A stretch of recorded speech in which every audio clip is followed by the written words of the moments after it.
study about the disease allergy. That is a type of immune disorder. So let me start with the first immune disorder. Immune disorder means that related to our immunity. In this immune disorder, we are first of all taking allergy.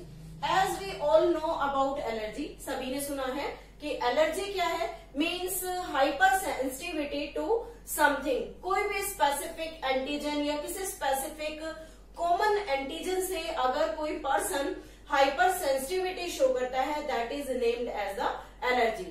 Allergy जो है वो most common है, जैसे कि generally किसी को खाने की चीजों से एलर्जी है, किसी को परफ्यूम की स्मेल से एलर्जी है.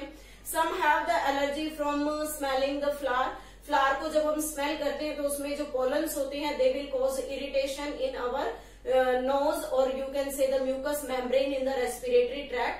तो डिफरेंट टाइप्स की एलर्जी हम देख सकते हैं. और कुछ एलर्जीज ऐसी भी हैं जो हम स्पेसिफिक किसी भी मेडिसिन से रिलेट करते हैं कि किसी पर्सन को कोई स्पेसिफिक मेडिसिन सूट नहीं करती और उस मेडिसिन से भी उसकी बॉडी में बहुत सारे सिम्टम्स, एलर्जिक सिम्टम्स देखने के लिए मिलते हैं. तो यहाँ स्टडी करेंगे कि एलर्जी क्या है, कैसे एलर्जी हमारी बॉडी के अंदर होती है और कौन कौन से फैक्टर्स हैं जिनसे एलर्जी होती है, and some example of allergic disease. So first of all we are taking here the allergy. It is the hypersensitivity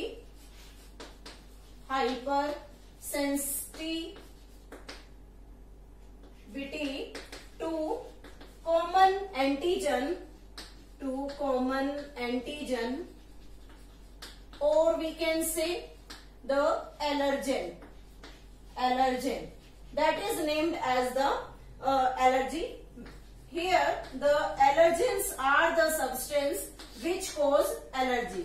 The substance or the agents cause allergy is known as the allergen. If we take a list of allergen, then what are the different types of allergen? We can say that the pollen grains. Next we are taking the perfume, even dust, mist, then smoke. Some have the fiber allergy. Other than these, we are taking here the food. In case of food, specifically fish, egg, or any specific medicine. ये सभी allergen की list में आते हैं कि कौन कौन सी चीजों से पर्सन को हाइपर सेंसिटिविटी हो सकती है.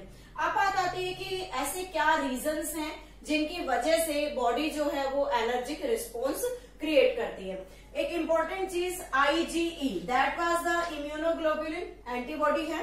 That antibody released during the allergy in our body. जब भी हमारी बॉडी में कोई स्पेसिफिक एलर्जी ग्रो कर रही है या किसी चीज से हमें एलर्जी है तो हमारी बॉडी में इम्यूनोग्लोबुलिन E रिलीज होता है and that helps in protecting us from the allergen. Means जो भी एलर्जेन हमारी बॉडी पर अटैक कर रहा है उससे हमें प्रोटेक्ट करने में हेल्प करता है. अब बात आती है कि एलर्जी एक्चुअली बॉडी के अंदर हाइपर सेंसिटिविटी दिखाई क्यों देती है. तो as we all know about the mast cell, हमारी बॉडी में कनेक्टिव टिश्यू में मास्ट सेल होती है and these mast cell have the two different types of chemical in it, histamine and serotonin.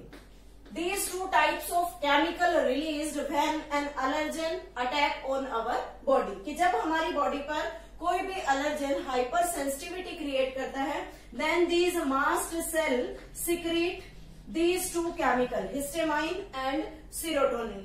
And these two chemical when mixed with our blood, then they cause the allergic response in our body. ये दोनों फिर हमारे blood stream के साथ mix होते हैं and then they create the allergic response. अब बात आती है कि इस एलर्जिक रिस्पॉन्स को हम किस तरीके से पहचान सकते हैं कि किसी पर्सन को कौन से स्पेसिफिक एलर्जन से, किसी स्पेसिफिक केमिकल से या एलर्जन से एलर्जी है. तो उसके लिए क्या करना पड़ता है कि person is exposed to certain kind of allergen, certain kind of allergen, कुछ एलर्जन से बॉडी को एक्सपोज किया जाता है और फिर ये देखा जाता है कि वो पर्सन कौन से टाइप के एलर्जन से स्पेसिफिक एक्सपोजर से हाइपर सेंसिटिविटी क्रिएट करता है. After that we can treat the type of the allergy. तो this is about the how the allergy caused in our body. Next आता है कि हम इसका ट्रीटमेंट कैसे कर सकते हैं. तो उस ट्रीटमेंट को करने के लिए क्या करना है, इस हिस्टामाइन और सेरोटोनिन को डाउन करना है कि हमारी बॉडी में ये दोनों चीजें रिलीज ना हो और उसकी वजह से बॉडी में कोई एलर्जिक रिस्पॉन्स ना आए. तो जब ट्रीटमेंट करते हैं तो उस ट्रीटमेंट में generally anti histamine drugs inject की जाती है. Anti histamine drugs is given. Other than this adrenaline is given so that we can protect the human from the effect of the allergy. Allergy के effect से हम उसे protect कर सकते हैं. नेक्स्ट कहता है कि जब किसी भी पर्सन को कोई स्पेसिफिक एलर्जी है तो हम उसमें कौन कौन से सिम्टम्स देख सकते हैं. Now the symptoms of allergy. Symptoms में अगर बात करें तो कौन कौन से सिम्टम्स हम किसी भी एलर्जिक पर्सन में ऑब्जर्व कर सकते हैं. First we can say sneezing is there. Sneezing, watery eyes, आंखों में पानी आने लगता है. Nasal discharge will be there. Nasal discharge. Some have difficulty in the breathing. Difficulty in breathing. These are some common symptoms of allergy. अब बात आती है कि इस एलर्जी को अगर रिमूव करना है तो ट्रीटमेंट दिया जाएगा एंटी हिस्टामाइन और एड्रेनालिन का.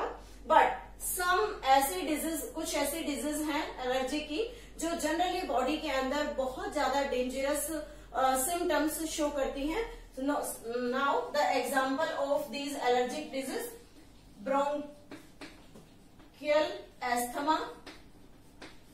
Bronchial asthma. Second, we can say that the hay fever. Hay fever. And third is anaphylactic shock. Anaphylactic shock.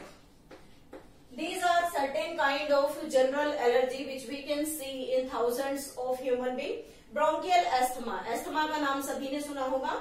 Asthma में किसी स्पेसिफिक डस्ट, मिस्ट या स्मोक से एलर्जी का होना जो क्या करता है, नाक की और हमारी रेस्पिरेटरी ट्यूब की म्यूकस मेम्ब्रेन में स्वेलिंग क्रिएट करता है, जिसकी वजह से जब उसमें स्वेलिंग हो जाती है तो एक्सचेंज ऑफ गैसेस का जो सरफेस एरिया है इट विल डिक्रीज और स्वेलिंग की वजह से पर्सन नॉर्मल ब्रीदिंग नहीं कर पाता और उस नॉर्मल ब्रीदिंग के ना होने की वजह से पेशेंट को काफी डिफिकल्टी फील करनी पड़ती है और काफी लंबे समय तक इस डिजीज को हम ट्रीट करते हैं by giving some medicine, by giving artificial oxygen to that person.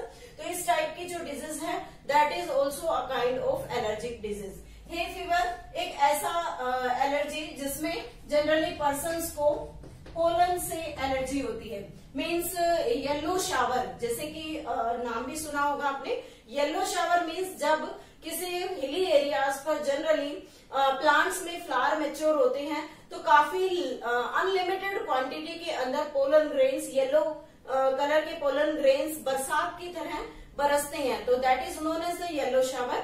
और वो येलो शावर उस एनवायरमेंट में एयर को काफी कंटामिनेट कर देती है. उस कंटामिनेटेड एयर में अगर कोई पर्सन नॉर्मल ब्रीदिंग भी कर रहा है तो उस पर्सन को उस पोलन से एलर्जी हो जाती है and that cause the hay fever. और ये जो पोलन की एलर्जी है that was related to eyes as well as knows.